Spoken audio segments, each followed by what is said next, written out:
Assalamualaikum warahmatullahi wabarakatuh. Assalamualaikum warahmatullahi wabarakatuh.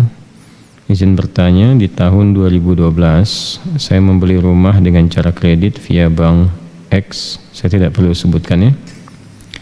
Saat itu saya belum paham dengan transaksi riba. Nah, sekarang cicilan rumah tersebut masih tersisa kurang lebih 6 tahun lagi. Berdosakah jika saya tetap lanjutkan sampai cicilan selesai? Atau saya harus meninggalkan atau menjualnya? Baik. Islam itu bijak, nggak langsung tiba-tiba begini. Ini kan udah 6 tahun katanya, berarti kan berproses nih dalam berjalan ini. Sekarang ditimbang dulu, kalau hifdzul mal dengan hifdzul nafsi itu kuat mana? Ini ada hifdzul nafsi nih, ini ada hifdzul mal, ya kan?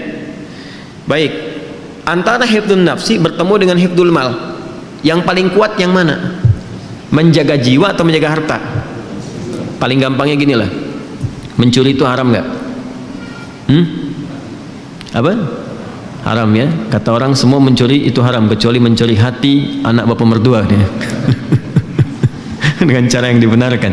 Baik, semua mencuri itu haram, nggak boleh.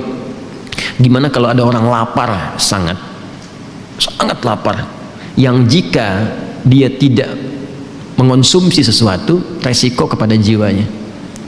Lalu dia lihat ada makanan tuh yang bukan hak dia, diambil itu untuk memenuhi hajat laparnya, sehingga terjaga dari serangan-serangan yang berpotensi menghadirkan kematian. Walaupun kita katakan kematian itu ajal, tapi tetap ada sebabnya kan.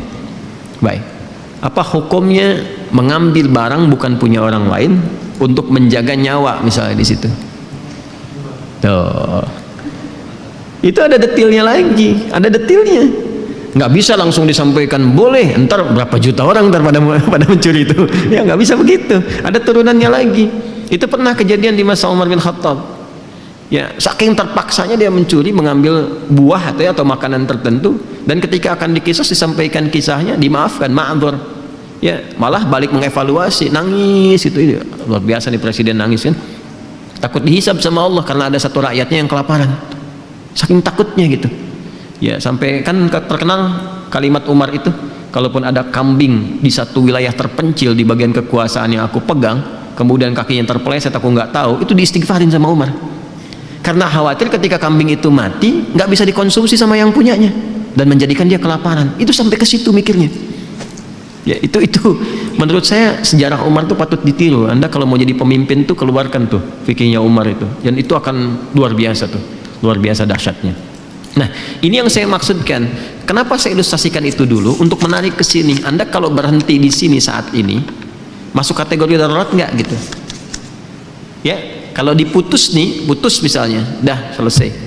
Itu mengganggu kebutuhan primer yang sedang berjalan nggak selama ini? Yang menunjang aspek berkehidupan. Tinggalnya di mana kalau langsung diputusin? Ada tempat bernaung nggak?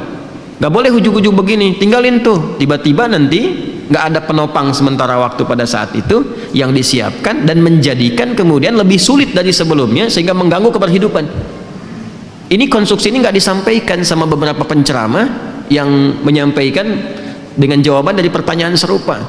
Suruh keluar dari pekerjaan, langsung keluar jualan pecel lele, pecel ayam atau yang lainnya. Tiba-tiba kegiatannya habis, nggak ada jembatan, malah lebih rusak daripada sebelumnya. Ujung-ujung syariat ditinggalkan, nggak percaya lagi pada Islam. Ada yang begitu. Ada. Saya pernah menangani kasus limpahan. Kasus limpahan. Ini fatwa yang langsung dikatakan keluar, gak boleh, haram, riba, keluarnya. Begitu keluar apa yang terjadi? Dia mencoba jualan, gagal. Akhirnya dia memaksa memisahkan ayah dan ibunya. Ayah yang kena Parkinson, ya, dan sudah stroke, tidak dalam kesadaran tinggi, dipaksa menceraikan ibunya, ibu sambungnya, supaya dia menguasai warisannya. Jadi begitu. Karena dia memilih cara singkat dan dia menempuh yang lebih haram lagi. Jelas ya? Nah, sepakat, riba itu haram. Keluar dari riba ada jalannya. Itu yang harus dirinci. Jelas ya? Maka bagaimana rinciannya? Pertama, timbang aspeknya. Ini yang bertanya ini, lihat, udah punya jembatan belum? Kalau bisa ditinggalkan ini, ya, ditinggalkan, sudah, oper cicilan, alihkan ke bentuk syariah. Kan ini bank konvensional punya syariah nih, ada juga yang syariahnya. Tanyakan dulu. Ini solusi yang paling pertengahan. Ya. Ambil, konversikan dari konvensional ke syariah. Nanti dinilai oleh syariah nih. Yang sudah berapa? Biasanya syariah itu akadnya langsung jual beli nanti. Ya, ini dinilai berapa asetnya, harganya berapa, cicilan yang ke banknya yang konvensional berapa, dilunasin oleh bank syariah. Nanti ada skema untuk penjualan. Dari penjualan itu terjadi akad yang dibenarkan. Setelah akadnya terjadi, lanjutkan cicilan. Itu jalan tengahnya. Jelas? Nah, lalu bagaimana status riba yang sebelumnya? Dengan ketidaktahuan, setelah itu tahu, Masya Allah, lanjutkan ayatnya. Ya, lanjutkan ayatnya. Yang ke kalimat, ya ayyuhalladzina amanu taqullaha wa dharu ma baqiya minar riba. Ada? Terus sampai ke bawah, sampai ada karangan falahu ma salafa wa amruhu ilallah. Ada ayatnya? Terus sampai ke bawah, terus sampai walahu ma salafa wa amruhu ilallah. Ada ayatnya? Baik, jika ada yang sudah terjebak kepada riba, kemudian dia mau berpaling, bertobat, yang sebelumnya karena tidak tahu, ketika dia putus itu, yang sebelumnya terampuni oleh Allah Subhanahu wa taala. Ma'dzur, diampuni. Serahkan, kata Allah, urusannya kepada Allah. Sudah, Allah maafkan, itu selesai, sekarang perbaiki. Nah, kalau mampu dilakukan itu, konversikan dari konvensional ke syariah. Plus dari syariah nanti dinilai, teruskan cicilannya. Kalau susah, tidak ada dan sebagainya, lihat dulu nih, lihat dulu. Ini kalau pindah, dilepas, pindahnya kemana? Jangan sampai terjadi tiba-tiba rumah dijual, nggak ada tempat bernaung, setelah itu meminta-minta, atau menyulitkan kolega sekitaran. Ada ibu kedatangan kita misalnya dengan keluarga, ada adik numpang tinggal tapi bawa rombongan dengan 6 anggota plus ART-nya misalnya kan. Nah, jadi agak repot di situ. Maka ketika ada kondisi seperti ini, dalam kondisi darurat yang sudah berlangsung, maka berlaku kaidah ad-daruratu tubihul mahdzurat. Dalam konteks darurat membolehkan sementara waktu sampai dengan tuntas ini selesai. Tapi minta kemudian diakadkan supaya akadnya bisa diperbaiki. Flat. Ya, nggak ada tambahan kalau begini, kalau begitu, maka konsekuensinya harus berusaha untuk membayar sesuai dengan temponya, jangan sampai telat sehingga muncul kemudian akumulasi kembali yang jatuh pada hukum yang keliru di situ. Paham sampai sini? Awas, ini konteks darurat ya, jangan disamakan dengan hukum normal. Kalau bisa kemudian kita dapat alternatif, saya pengen keluar dari sini, betul-betul keluar. Oke, saya mau beli rumah kecil aja sementara, atau rumah dengan standar yang sama di tempatnya agak berbeda, ya, yang nilainya bisa lebih murah untuk dibeli, tapi keadaan rumahnya nyaman serupa gitu, dan cukup ketika dihitung. Nih kalau dijual, alhamdulillah dapat yang ini, nikmat dijalani, bebas dari riba, dan bisa diputus di sini, bisa disolusi.